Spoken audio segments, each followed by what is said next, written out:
வணக்கம். நான் உங்கள் மக்கள் போராளி பேசுகிறேன்.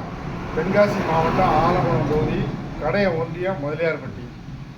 இந்த வருஷம் பொங்கலுக்கு மாண்பு முதலமைச்சர் பொங்கலுக்கு மக்கள் எல்லாம் ரொம்ப திருப்தியாக இருக்காங்க. ஏன்னா நீங்கள் 1000 ரூபா கொடுக்கணும்னு சொல்லிட்டு ஏமாத்திட்டீங்களா? தேர்தலில் நீங்கள் வாக்குறுதி கொடுத்தீங்க 2500 ஒரு 1500 5000 கொடுக்கணும்னு சொன்னீங்க. அதுவே தப்பு. 2500 1500 4000 தான் வருது. அதுவே உங்களுக்கு தப்பாக எழுதி கொடுத்ததை நீங்கள் வாசிச்சிட்டியா? அதுவே தப்பு. இன்னொன்று இஸ்லாமியரை ஏமாத்திட்டியா? வாக்குறுதி கொடுத்து அரசு ஊழியர் அத்தனை வரை ஏமாத்திட்டியா? அரசு ஊழியருக்கு ஓய்வூதிய பென்ஷன் திட்டம் கொடுக்கணும்னு சொல்லி ஏமாத்திட்டியா? காவல் அதிகாரிகளுக்கு வாரம் மாதத்துக்கு ஒரு நாள் விடுமுறை, வாரம் ஒரு நாள் விடுமுறைன்னு சொன்னீங்க. காவல்துறை உங்கள் கையில் இருக்கு, அவங்களையும் ஏமாத்திட்டியா? அத்தனை அரசு ஊழியரும் போராட்டத்தில் தான் இருக்காங்க. எந்த அதிகாரியும் போராடலை சொல்லுங்க. ரெவன்யூல போராட்டம், டாக்டர் போராட்டம், செவிலியர் போராட்டம், மின்துறை ஊழியர் போராட்டம், அத்தனை ஊழியரும் போராட்டம், மக்களும் போராட்டம், அனைத்து பேரும் போராட்டம். ஏன்னா உங்க தேர்தல் வாக்குறுதியை நம்பி இந்த பாலா போன மக்கள் ஓட்டு போட்டாங்க. சரி, அவங்களுக்கு நான் ரொம்ப சந்தோஷப்படுத்திட்டியா? இருந்தாலும் பரவாயில்ல, இந்த வருஷம் நீங்கள் 1000 ரூபா கொடுக்காது எனக்கு ரொம்ப சந்தோஷமா இருக்கு. அடுத்த வருஷமும் நீங்கள் கொடுக்காதியா? அடுத்த வருஷம் நீங்கள் ஏன்னா நீங்கள் கொடுப்பீங்கன்னு எனக்கு தெரியும். அடுத்த வருஷம் 2026 எலெக்ஷன் வருது. நீங்கள் 5000 கொடுத்தாலும் கொடுப்பியா, இல்லைன்னா 3000 கொடுத்தாலும் கொடுப்பியா எனக்கு தெரியாது. நீங்கள் அடுத்த வருஷம் நீங்கள் கொடுத்தீங்கன்னா கண்டிப்பாக நான் மக்களை திரட்டி போராட்டம் பண்ணுவேன்.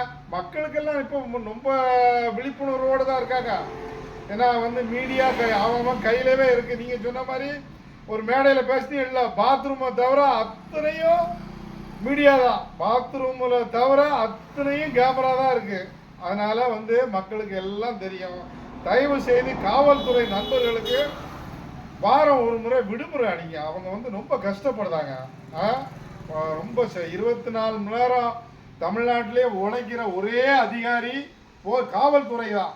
காவல்துறை நல்லவங்க தான். அதில் சில பேர் 1-2 மோசமாக இருக்கிறனால சில பேர் திட்டுதாங்க காவல்துறையா. அதனால எல்லா காவல்துறையும் நான் குறை சொல்ல மாட்டேன். காவல்துறைக்கு வாரம் ஒரு முறை விடுமுறை கொடுங்க. நீங்கள் சொன்ன வாக்குறுதி தானே, அதை நிறைவேற்றுங்க. அரசு ஊழியருக்கு நிறைவேற்றுங்க. இஸ்லாமியர்கள் சொன்ன வாக்குறுதியை நிறைவேற்றுங்க. இப்படி ஏகப்பட்ட வாக்குறுதிகளை அள்ளி சும்மா மரம் போல அள்ளி விட்டுட்டியா? ஏகப்பட்ட வாக்குறுதியை அள்ளி உங்களுக்கு இந்த மக்கள் 3 எலெக்ஷன்ல உங்களுக்கு ஓட்டு போட்டாங்க, தப்பு பண்ணிட்டாங்க. இப்போ மக்கள் எல்லாம் கடுமையான கோபத்தில் இருக்காங்க. தயவு செய்து இந்த விளம்பரம் மட்டும் படுத்தாதீங்க. ரேஷன் கடையில் போய் நின்று உங்களுக்கு டோக்கன் கொடுத்து உங்கள் போட்டாவெல்லாம் போட்டு உங்களே நீங்கள் அசிங்கப்படுத்த வேண்டாம். ஏன்னா நீங்கள் ஒரு 5000 ரூபா கொடுத்து நீங்கள் அந்த டோக்கனை கொடுத்து விளம்பரப்படுத்திங்கன்னா உங்களுக்கு ஒரு பேர் இருக்கும். நான் ரேஷன் கடையில் போய் பார்க்குறேன், எல்லாரும் உங்களை திட்டுறாங்க. எனக்கும் முதலமைச்சர் தான், நீங்கள் உங்களை திட்டையில் எனக்கும் ஜகடமாக இருக்கு. தயவு செய்து உங்கள் கட்சிக்காரங்க, உங்கள் சேர்மனு, உங்கள் மாவட்ட செயலாளர், அமைச்சரை கொண்டு போய் கொடுத்து அந்த ரேஷன் கடையில் கரும்பு கொடுக்க மாதிரி போட்டோலாம் எடுக்க சொல்லாதீங்க. அது உங்களுக்கு தான் அசிங்கம். ஏன்னா பொம்பளைய பூரா திட்டுதான். நீங்கள் பொங்கலுக்குள்ளே ஒரு 2000 ரூபா கொடுத்துருந்தீங்கன்னா மறுநாளே வந்துடும். ஏம்னுங்களுங்க, மறுநாளே டாஸ்மார்க்கில் குடிச்சிருவான். குடிச்சாங்க ஒரு 25000 வந்துடும்ல உங்களுக்கு தான். அதை கொடுத்துருக்கலாம். நீங்கள் தப்பு பண்ணிட்டியா? ஒன்றும் பரவாயில்ல, எனக்கு சந்தோஷம் தான். நீங்கள் கொடுக்காத வரைக்கும் எனக்கு சந்தோஷம் தான். இருந்தாலும் பரவாயில்ல, அடுத்த வருஷமும் இதே மாதிரி பொங்கலுக்கு பரிசு கொடுக்காதீங்க. கொடுத்தீங்கன்னா கடுமையான நான் போராட்டம் பண்ணுவேன்.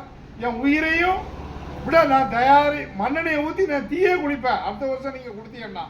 நன்றி, வணக்கம். மக்கள் போராளி.